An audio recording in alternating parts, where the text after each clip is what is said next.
गुडू barrage वटि सिंधु दरिया जे वहकरनि में अॼु बि 18,421 क्यूसेक लॉथ रिकॉर्ड कई वई आहे। पाणी वहकरनि में लाथ सबबि गुडू बैराज वटि विचें दर्जे जी ॿोॾ ख़तम थी वई, जॾहिं त नंढे दर्जे जी ॿोॾ बरक़रार आहे।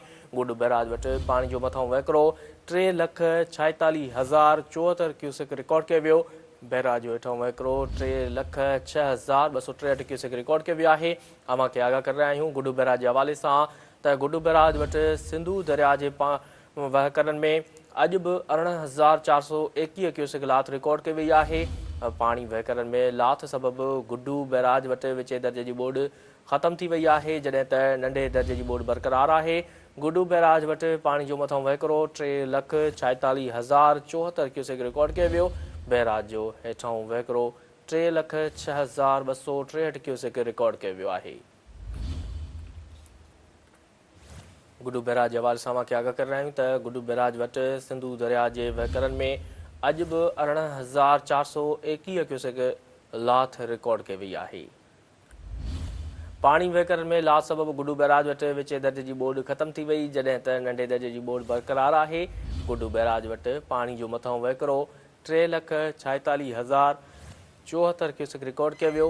बैराज जो हेठां वहकिरो 3,06,263 क्यूसेक रिकॉर्ड कयो वियो आहे।